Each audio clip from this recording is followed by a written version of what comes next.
नमस्कार। शिक्षा दर्पण एकेडमी में आपका हार्दिक स्वागत है। यहाँ हम विश्वास रखते हैं कि सही दिशा और सटीक ज्ञान ही सफलता की कुंजी है। आपकी प्रतियोगी परीक्षाओं, कॉम्पिटिटिव एग्जाम्स की तैयारी को और भी मजबूत बनाने के लिए हम लेकर आए हैं बेहतरीन स्टडी मटेरियल और एक्सपर्ट गाइडेंस। तो चलिए अपनी सफलता का आईना खुद बनते हैं। आज ही हमारे साथ जुड़ें। इस बेहतरीन और ऊर्जावान शुरुआत के बाद ये बताना भी बहुत जरूरी हो जाता है कि सफलता की इस यात्रा में हमें एक एक कदम बहुत ही गहराई से और समझकर रखना है। बिल्कुल सही कहा आपने। क्योंकि देखिए, रटने की बजाय ना, जब हम विज्ञान के मूलभूत सिद्धांतों को समझते हैं तो परीक्षा का कोई भी ट्रिकी सवाल हमें उलझा नहीं सकता। ये बात तो 100% सटीक है। और राजस्थान एलडीसी भर्ती परीक्षा की तैयारी कर रहे हमारे सभी अभ्यर्थियों के लिए विज्ञान की यह हमारी दूसरी क्लास है जी, जिसे हमने एक विस्तृत चर्चा का रूप दिया है। इससे पहले वाली जो क्लास थी ना, उसमें हमने भौतिक और रासायनिक परिवर्तन पर बहुत गहराई से बात की थी। हाँ, वो एक बहुत ही जरूरी बेस था आगे के टॉपिक्स के लिए। एकदम। तो अगर किसी भी अभ्यर्थी ने हमारी वो क्लास नहीं देखी है तो उसे जरूर देख लें। और आज का जो हमारा विषय है वो बहुत ही शानदार और हमारी रोजमर्रा की दुनिया से जुड़ा हुआ है। धातुओं एवं अधातु, भौतिक गुणों से लेकर रासायनिक बंधनों तक। जी हाँ, और आज की हमारी इस चर्चा का मुख्य लक्ष्य यही है कि हम सिर्फ तथ्यों की कोई बोरिंग सूची ना पढ़ें, बल्कि उन तथ्यों के पीछे जो विज्ञान काम कर रहा है ना, उसे एक बहुत ही दिलचस्प कहानी की तरह समझें। और विज्ञान तो अपने आप में एक कहानी ही है। तो इस कहानी की शुरुआत होती है हमारी भौतिक दुनिया से, विज्ञान के उन तत्वों से जिन्हें हम देख सकते हैं, छू सकते हैं। मतलब धातुओं के भौतिक गुणों से। बिल्कुल। धातुओं के भौतिक गुणों की बात करें तो सबसे पहला गुण जो हमारा ध्यान खींचता है वो है उनकी धात्विक चमक, या जिसे हम अंग्रेजी में लस्टर कहते हैं। चमक, जैसे कि सोना और चांदी। हाँ, शुद्ध अवस्था में धातुओं की सतह बहुत चमकदार होती है और इसी चमक की वजह से तो प्राचीन काल से ही इंसान सोने और चांदी की ओर इतना आकर्षित होता रहा है। सही बात है। इसके बाद एक और बहुत ही व्यवहारिक गुण आता है, आघात वर्धनीयता। मैलिएबिलिटी। जी, मैलिएबिलिटी। इसका सीधा सा मतलब यह है कि धातुओं को हथौड़े से पीट कर बिना तोड़े पतली चादरों में बदला जा सकता है। अच्छा, जैसे वो मिठाइयों के ऊपर जो सोने और चांदी की वर्क लगी होती है। हाँ, एकदम सही उदाहरण दिया आपने। वो वर्क इसी गुण का सबसे बेहतरीन सबूत है। और हथौड़े से पीटने की इस बात से ना, मुझे धातुओं का एक और ऐसा गुण याद आ रहा है जो सच में मतलब किसी का भी दिमाग हिला दे। आप डक्टिलिटी की बात कर रहे हैं ना? हाँ, तन्यता या डक्टिलिटी, जिसका मतलब है धातुओं को खींचकर उनके पतले तार बनाना। ये तथ्य सुनकर कोई भी हैरान रह जाएगा कि केवल 1 ग्राम सोने से, सिर्फ 1 ग्राम सोने से? जी हाँ, सिर्फ 1 ग्राम सोने से लगभग 2 किलोमीटर लंबा तार खींचा जा सकता है। ये सच में बहुत अद्भुत है। मतलब जरा कल्पना कीजिए, मटर के दाने से भी छोटे सोने के टुकड़े को खींचकर आप 2 किलोमीटर दूर तक ले जा सकते हैं। ये प्रकृति का एक बहुत बड़ा चमत्कार है। श्रोताओं के लिए एक आहा पल होना चाहिए। ये वाकई विज्ञान का एक आहा पल है। धातुओं की जो आंतरिक संरचना होती है ना, वो इतनी मजबूत और लचीली होती है कि वे इस हद तक खिंच सकती हैं। इसके अलावा धातुओं के 2 और प्रमुख भौतिक गुण हैं जिन्हें एग्जाम के नजरिए से समझना बहुत जरूरी है। एक है ध्वनिक यानी सोनरस, और दूसरा है सुचालक होना। ध्वनिक मतलब वही ना, गूंजने वाली आवाज। हाँ, जब कोई धातु किसी कठोर सतह से टकराती है तो वो एक विशिष्ट गूंजने वाली ध्वनि उत्पन्न करती है। मंदिरों के बड़े बड़े घंटे ले लीजिए या स्कूलों की घंटियां, वो इसी कारण धातुओं से बनाई जाती हैं। और सुचालकता? जहां तक सुचालकता की बात है, धातुएं ऊष्मा और विद्युत दोनों की बेहतरीन सुचालक होती हैं। मतलब अपने अंदर से हीट और करंट को आसानी से बहने देती हैं। इसमें सबसे टॉप पर कौन सी धातुएं आती हैं? अगर हम सर्वश्रेष्ठ सुचालकों की बात करें तो सिल्वर यानी चांदी और कॉपर यानी तांबा इस सूची में सबसे ऊपर आते हैं।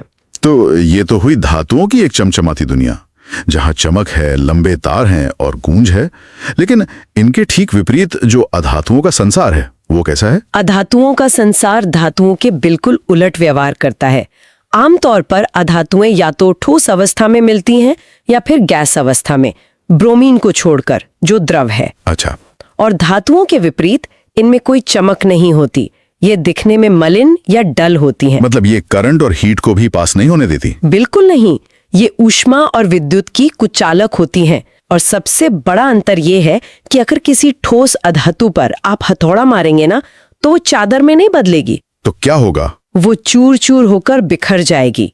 विज्ञान में इस टूटने की प्रवृत्ति को भंगुरता या ब्रिटलनेस कहा जाता है। ये विभाजन तो बहुत सीधा और सरल लग रहा है मुझे। एक तरफ धातुएं हैं और दूसरी तरफ अधातुएं, सब कुछ ब्लैक एंड व्हाइट। लेकिन प्रकृति को इतने सीधे नियम कहाँ पसंद है? हाँ, ये भी है। और प्रतियोगी परीक्षाओं में भी सीधे नियम कहाँ ही पूछे जाते हैं। सही कहा। परीक्षा के दृष्टिकोण से सबसे महत्वपूर्ण हिस्सा वही होता है जहां ये नियम टूटते हैं।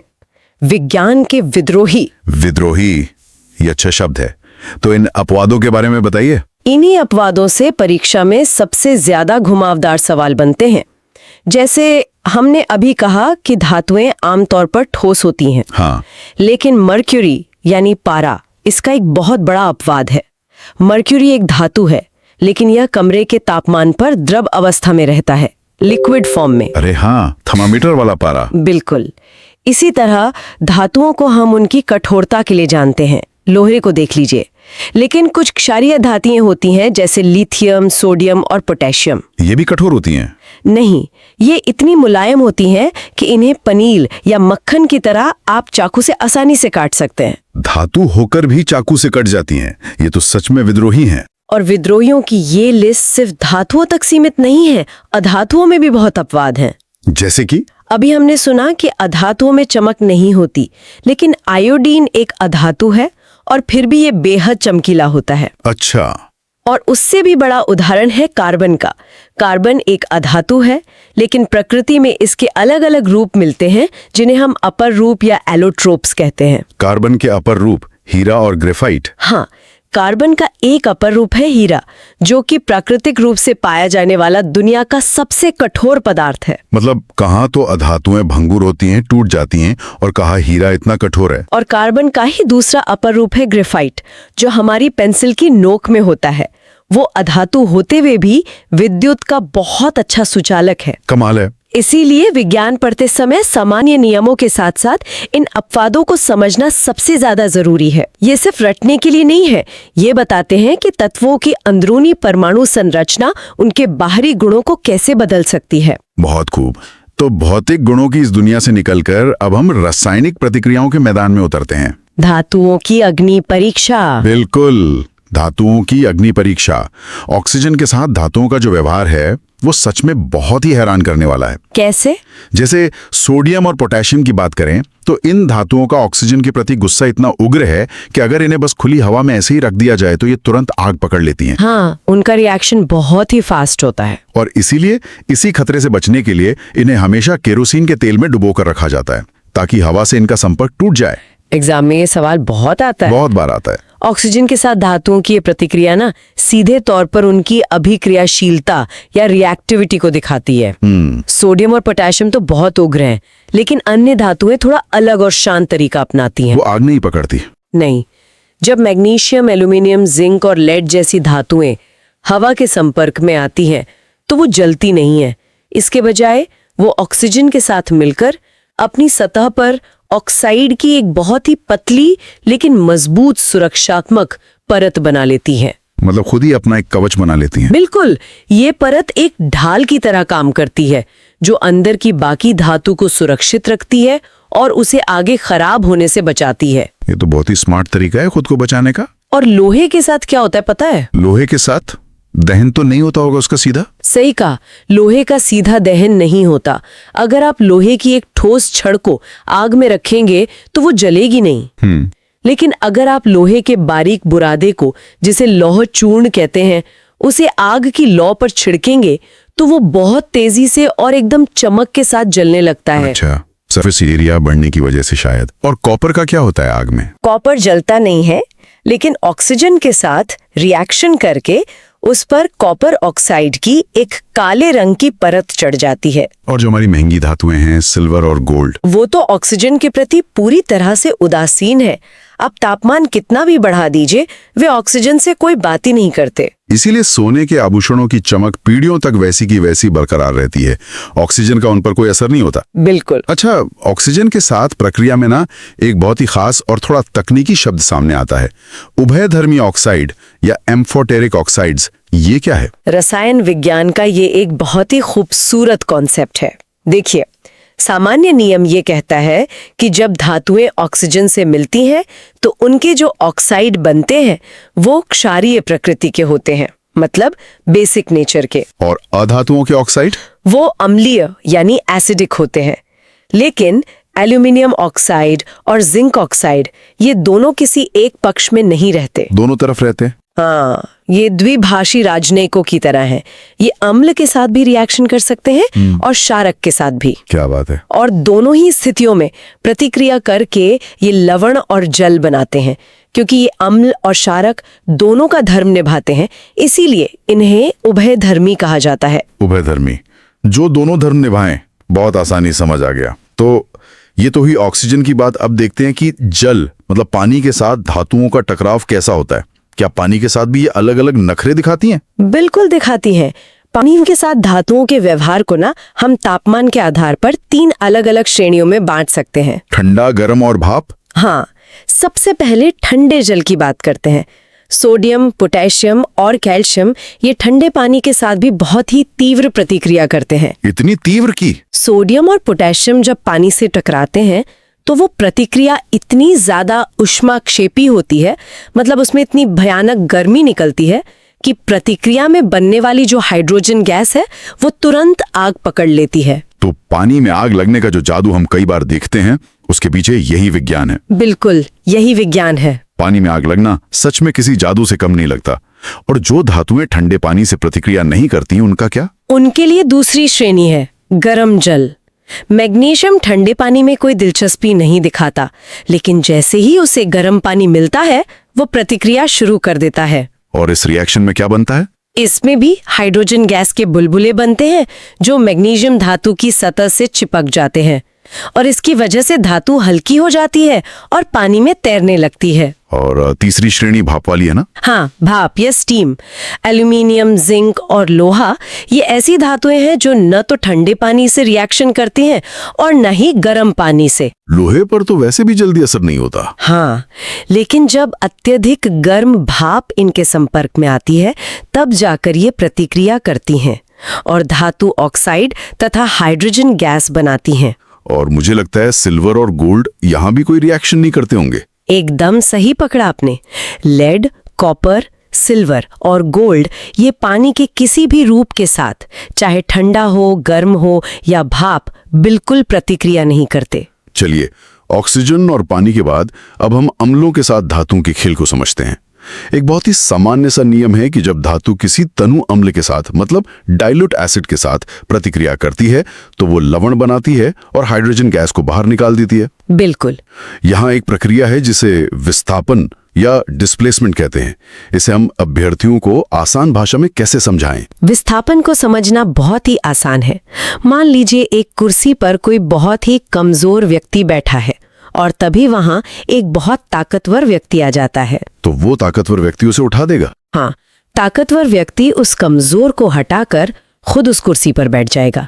रसायन विज्ञान में बिल्कुल यही होता है। अच्छा। धातुओं के बीच भी यही कुश्ती चलती है। बिल्कुल।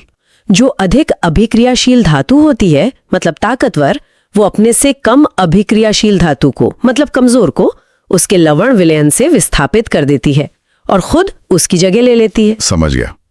लेकिन जब धातुएं नाइट्रिक अम्ल मतलब H2NO3 के साथ प्रतिक्रिया करती हैं तो हाइड्रोजन गैस क्यों नहीं निकलती? नाइट्रिक अम्ल भी तो एक अम्ल है ना? ये प्रतियोगी परीक्षाओं के लिए ना एक बहुत ही ज्यादा महत्वपूर्ण और गहरा बिंदु है। देखिए, नाइट्रिक अम्ल एक बहुत ही प्रबल ऑक्सीकारक है। ऑक्सीकारक? आसान भाषा में समझे तो स्ट्रॉन्ग ऑक्सीडाइजिंग एजेंट, मतलब वो जो दूसरों को ऑक्सीजन बांटता फिरता है। अच्छा। तो जैसे ही धातु और नाइट्रिक अम्ल की प्रतिक्रिया से हाइड्रोजन गैस पैदा होती है, नाइट्रिक अम्ल तुरंत उसे अपना ऑक्सीजन थमा देता है और हाइड्रोजन H2O से H2O बन जाता है। बिल्कुल, वो हाइड्रोजन गैस जल में बदल जाती है और नाइट्रिक अम्ल खुद टूटकर नाइट्रोजन के किसी ऑक्साइड में बदल जाता है। इसी कारण हाइड्रोजन गैस बाहर नहीं आ पाती। क्या इसमें भी कोई अपवाद है? हाँ, विज्ञान है तो अपवाद तो होंगे ही।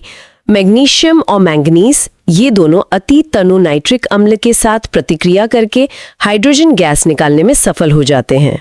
तो अम्लों की बात हो रही है, तो यहाँ एक ऐसे जादुई मिश्रण का जिक्र करना तो बहुत जरूरी है जी। जिसका नाम ही राजसी है, एक्वारेजिया या रॉयल वाटर। हाँ, एक्वारेजिया रसायन विज्ञान का एक बेहद शक्तिशाली अस्त्र है। ये बनता कैसे है? यह सांद्र हाइड्रोक्लोरिक अम्ल यानी HCl और सांद्र नाइट्रिक अम्ल यानी HNO3 का 3:1 में बनाया गया एक ताज़ा मिश्रण होता है। 3.1 के अनुपात में। और इस मिश्रण की ताकत का अंदाजा ना एक बहुत ही मशहूर ऐतिहासिक घटना से लगाया जा सकता है। कौन सी घटना? बात द्वितीय विश्व युद्ध के दौरान की है। जर्मनी में नाजियों से नोबेल पुरस्कार के सोने के पदकों को बचाने के लिए वैज्ञानिकों ने उन पदकों को इसी एक्वारेजिया में डाल दिया था। अच्छा। और वो ठोस सोने के पदक ना इस भभकते हुए द्रव में पूरी तरह घुल गए, गायब हो गए। और बाद में जब युद्ध खत्म हुआ तो उस घोल में से वापस सोना निकालकर पदक फिर से बनाए गए। क्या बात है! ये इतिहास और विज्ञान का कितना बेहतरीन संगम है। सच में। वास्तव में होता क्या है कि सोना और प्लैटिनम जैसी अक्रिय धातुएं किसी अकेले अम्ल में नहीं घुलती। अकेले HCl या अकेले HNO3 में ये ताकत बिल्कुल नहीं है। लेकिन जब ये दोनों मिल जाते हैं, जब ये 3.1 के अनुपात में एक साथ आते हैं तो इनकी रासायनिक साझेदारी इतना प्रबल संक्षारक मिश्रण तैयार करती है कि दुनिया की सबसे सुरक्षित माने जाने वाली धातुएं भी इसमें पिघल जाती हैं। इतनी देर से हम धातुओं की ताकत, उनके विस्थापन और अधिक या कम अभिक्रियाशील होने की बात कर रहे हैं, लेकिन ये ताकत मापी कैसे जाती है? रैंकिंग सिस्टम है जिसे अवरोही क्रम यानी घटते हुए क्रम में व्यवस्थित किया गया है। सबसे ऊपर सबसे शक्तिशाली और नीचे सबसे कमजोर। इस रैंकिंग को अगर हम डिकोड करें तो सबसे ऊपर के पायदान पर कौन है? सबसे ऊपर है उच्च अभिक्रियाशील धातुएं जैसे पोटेशियम, सोडियम, कैल्शियम, मैग्नीशियम और एल्यूमिनियम। और बीच में? बीच के पायदान पर है मध्यम अभिक्रियाशील धातुएं, जिंक, आयरन, लेड और रेफरेंस के लिए हम बीच में हाइड्रोजन को रखते हैं। और सबसे नीचे की कमजोर धातुएं? सबसे नीचे है सबसे कम अभिक्रियाशील धातुएं, कॉपर, मर्क्यूरी, सिल्वर और गोल्ड। आपको पता है ये श्रेणी मानव इतिहास को भी बहुत अच्छे से दर्शाती है। वो कैसे? देखिए, सोना और तांबा श्रेणी में सबसे नीचे हैं, इसीलिए ये प्रकृति में आसानी से स्वतंत्र रूप में मिल गए और प्राचीन सभ्यताओं ने सबसे पहले इनका इस्तेमाल शुरू किया। हाँ, ये बात तो है। जबकि एल्यूमिनियम सक्रियता श्रेणी में सबसे ऊपर है। उसे अयस्क से बाहर निकालने के लिए बिजली की जरूरत पड़ी, इसलिए वो बहुत बाद में आधुनिक युग में हमारे जीवन में आया। इतिहास को विज्ञान से जोड़ने का आपका ये नजरिया ना विषय को बहुत रोचक बना देता है। धन्यवाद। तो अब तक हमने धातुओं और अधातुओं को अलग अलग देखा, लेकिन क्या होता है जब एक धातु और एक अधातु आपस में मिलते हैं? विपरीत आकर्षण। बिल्कुल, यहीं से शुरुआत होती है रासायनिक बंधनों की, विशेषकर आयनिक आबंध या आयनिक बॉन्ड्स की। हमारे घरों में इस्तेमाल होने वाला साधारण नमक यानी सोडियम क्लोराइड इसका सबसे बेहतरीन उदाहरण है। सोडियम एक धातु है और क्लोरीन एक गैस यानी अधातु है। ये दोनों आपस में जुड़ते कैसे हैं? इस जुड़ाव के पीछे एक बहुत ही दिलचस्प अष्टक नियम काम करता है, ऑक्टेट रूल। ये क्या होता है? आसान भाषा में समझे तो हर परमाणु चाहता है कि उसकी सबसे बाहरी कक्षा में 8 इलेक्ट्रॉन हो। 8 इलेक्ट्रॉन? हाँ, जिससे वो एक स्थायी और शांत जीवन जी सके। अब सोडियम के पास उसकी बाहरी कक्षा में एक फालतू इलेक्ट्रॉन होता है जो उसे परेशान करता रहता है। और क्लोरीन के पास? वहीं दूसरी ओर क्लोरीन के पास बाहरी कक्षा में 7 इलेक्ट्रॉन होते हैं। उसे अपना अष्टक पूरा करने के लिए सिर्फ 1 इलेक्ट्रॉन की सख्त जरूरत होती है। तो दोनों एक दूसरे की जरूरत पूरी कर देते हैं? एकदम सही। सोडियम अपना 1 इलेक्ट्रॉन त्याग देता है और इस त्याग के कारण उस पर धनात्मक आवेश आ जाता है, वो धनायन बन जाता है, पॉजिटिव आयन। जी। और क्लोरीन उस इलेक्ट्रॉन को खुशी खुशी ग्रहण कर लेता है और उस पर ऋणात्मक आवेश आ जाता है, वो ऋणायन बन जाता है, नेगेटिव आयन। अब चूंकि धनात्मक और ऋणात्मक आवेश एक दूसरे को बहुत जोर से खींचते हैं, विपरीत दिशाओं के चुंबक की तरह, उनके बीच एक स्थिर वैद्युत बल पैदा होता है, इलेक्ट्रोस्टैटिक फोर्स। और यही बल उन्हें बांध देता है। हाँ, यही बल उन्हें आपस में कसकर बांध लेता है और इसी रिश्ते को हम आयोनिक आबंध कहते हैं। अगर इनके बीच का ये बल इतना मजबूत है तो इन आयनिक यौगिकों के गुण क्या होते हैं? और एक सवाल मेरे मन में यह भी है कि अगर ये इतने मजबूती से बंधे हैं तो पानी में डालते ही नमक इतनी आसानी से घुल कैसे जाता है? उस वक्त इनकी मजबूती कहाँ चली जाती है? ये बहुत ही शानदार सवाल है। आयनिक यौगिकों के गुणों को अगर हम देखें तो इस मजबूत आकर्षण बल के कारण ये यौगिक आमतौर पर ठोस और बहुत कठोर होते हैं। इनका गलनांक और क्वथनांक भी अत्यधिक उच्च होता है, क्योंकि इनके बीच के मजबूत बंधनों को तोड़ने के लिए बहुत ज्यादा ऊष्मा या एनर्जी की जरूरत होती है। लेकिन नमक का टुकड़ा तो आसानी से टूट भी जाता है। हाँ, क्योंकि जब कठोरता की बात आती है तो ये भंगुर भी होते हैं। थोड़ा सा भी दबाव पड़ने पर इनके क्रिस्टल टूटकर बिखर जाते हैं। और वो पानी में घुलने वाली बात। रही बात पानी में घुलने की, तो पानी के अणुओं की संरचना कुछ ऐसी होती है कि वे इन आयनों के बीच के वैद्युत बल को कमजोर कर देते हैं। पानी के अणु सोडियम और क्लोरीन के आयनों को चारों तरफ से घेर लेते हैं और उन्हें अलग अलग कर देते हैं। इसीलिए नमक पानी में गायब हो जाता है। बिल्कुल, लेकिन पेट्रोल या केरोसिन जैसे विलायकों में ऐसा नहीं होता, इसलिए उनमें ये अघुलनशील होते हैं। और इनकी विद्युत चालकता का क्या विज्ञान है? क्या ये ठोस अवस्था में बिजली पास कर सकते हैं? यहाँ अभ्यर्थियों को बहुत ज्यादा ध्यान देने की जरूरत है। ठोस अवस्था में आयनिक यौगिक विद्युत का चालन बिल्कुल नहीं करते। क्यों नहीं करते? इसे ऐसे समझिए कि एक रेस ट्रैक पर धावक मौजूद तो है, लेकिन उनके पैर रस्सियों से मजबूती से बंधे हैं। अच्छा, वो दौड़ नहीं सकते। बिल्कुल। ठोस अवस्था में आयन अपनी जगह पर फिक्स होते हैं, वे हिल नहीं सकते। इसीलिए वे बिजली या चार्ज को एक जगह से दूसरी जगह नहीं ले जा सकते। तो फिर बिजली कैसे पास होगी? जैसे ही आप इन्हें पानी में घोलते हैं या अत्यधिक गर्म करके पिघला देते हैं, जिसे गलित अवस्था कहते हैं, तो वो रस्सियां टूट जाती हैं। आयन स्वतंत्र रूप से घूमने लगते हैं और स्वतंत्र आयन आसानी से विद्युत का चालन कर सकते हैं। चलिए, लैब की इस सूक्ष्म दुनिया से बाहर निकलकर अब हम उस बड़े पैमाने की बात करते हैं जहां से ये धातुएं हमारे पास आती हैं। धातु कर्म। हाँ, पृथ्वी के गर्भ से धातुओं को निकालने का जो पूरा विज्ञान है उसे धातु कर्म या मेटलर्जी कहते हैं। इस प्रक्रिया में 3 शब्द बार बार आते हैं: खनिज, अयस्क और गैंग।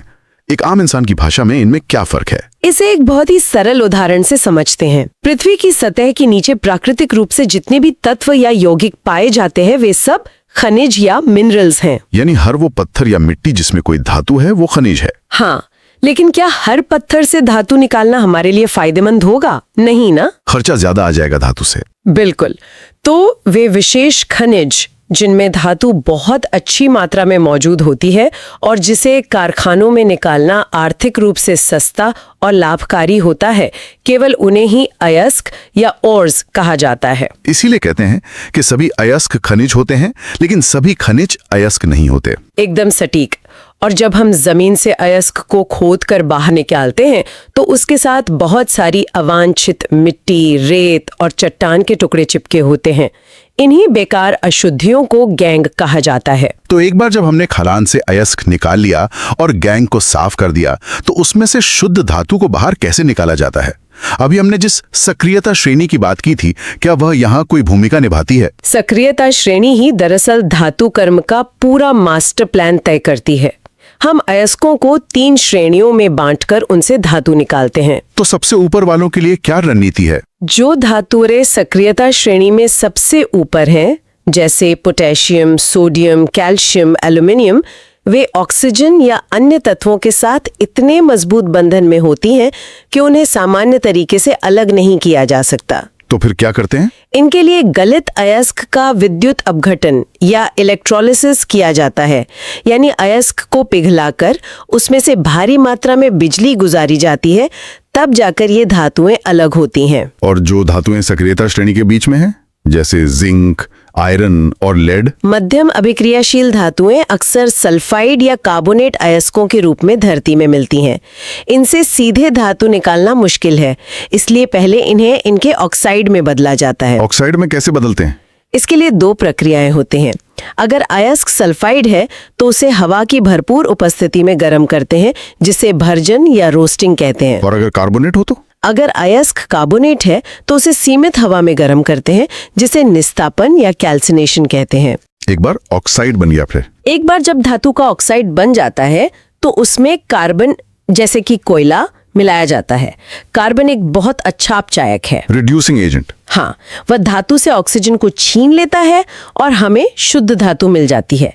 इस पूरी प्रक्रिया को अपचयन या रिडक्शन कहते हैं।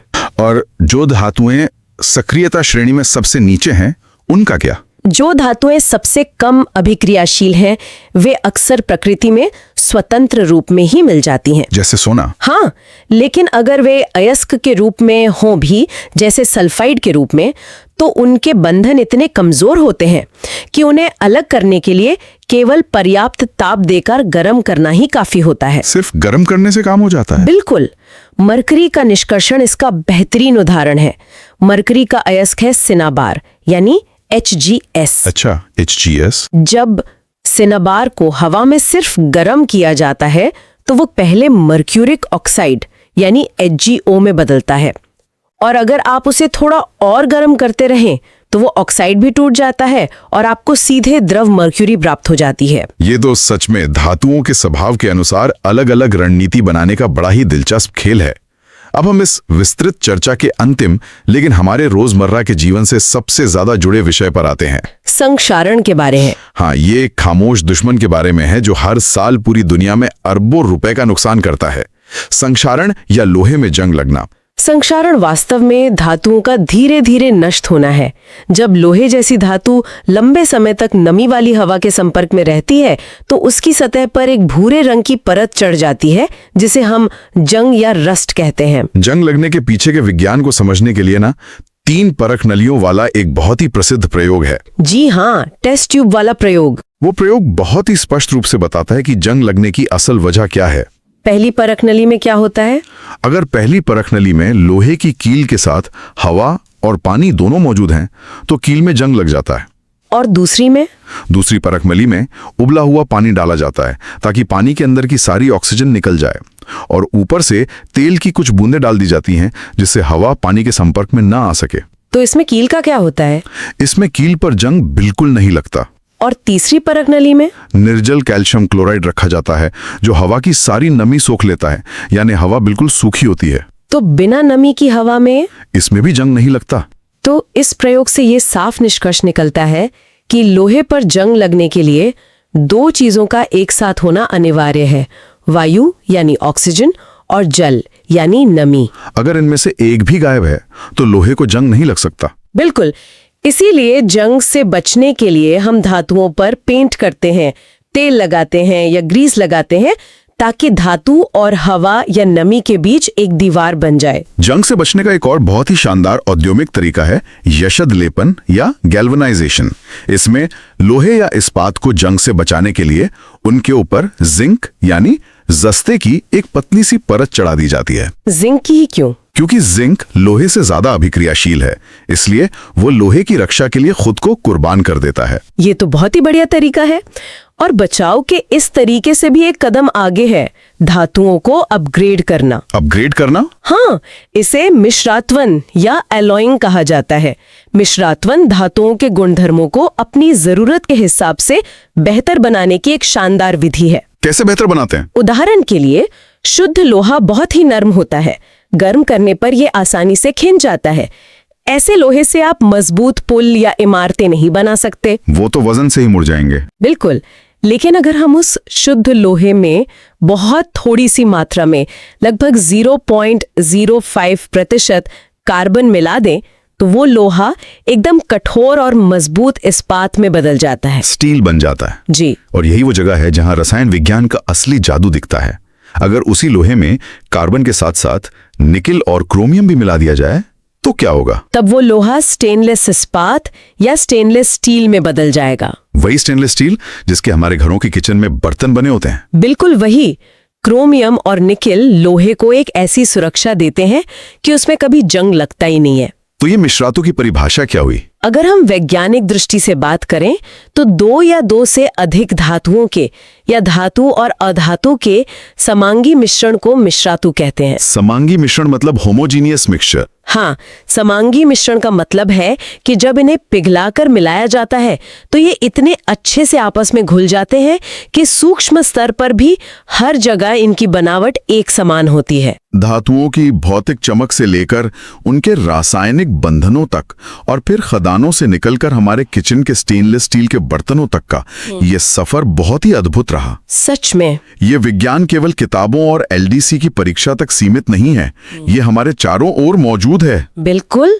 और जब अभ्यर्थी इन वैज्ञानिक धारणाओं को रटने के बजाय अपने आसपास की दुनिया से जोड़कर देखते हैं ना, तो न केवल परीक्षा की तैयारी मजबूत होती है बल्कि विज्ञान को समझने का नजरिया भी हमेशा के लिए बदल जाता है। तो आज की इस चर्चा को हम यहीं विराम देते हैं, लेकिन जाते जाते मैं हमारे सभी श्रोताओं के लिए एक विचार छोड़कर जा रहा हूँ। जी बिल्कुल। आज हमने देखा कि कैसे साधारण लोहे में कार्बन और क्रोमियम जैसी चीजें मिलाकर एक जंगरोधी स्टेनलेस स्टील बनाया जा सकता है, जिसने आधुनिक दुनिया का ढांचा खड़ा कर दिया। जरा सोचिए, प्रकृति की इस आवर्त सारणी में 118 तत्व हैं। इनमें ऐसे और कितने अद्भुत मिश्रण या मिश्र धातुएं छिपी होंगी जिनकी खोज भविष्य में होनी अभी बाकी है। ये तो सोचने वाली बात है। क्या पता भविष्य में खोजा गया कोई नया मिश्रण हमारी आधुनिक तकनीक, ऊर्जा संकट या अंतरिक्ष यात्रा की सबसे बड़ी मुश्किलों को रातों रात सुलझा दे। क्या अगली बड़ी खोज आपके ही विचारों और इसी विज्ञान की समझ से आ सकती है? जरूर आ सकती है। इस पर जरूर विचार करें। विज्ञान की इस दुनिया में हमारे साथ गहराई से जुड़ने के लिए बहुत बहुत धन्यवाद। सफलता की ओर अपने कदम बढ़ाते रहें।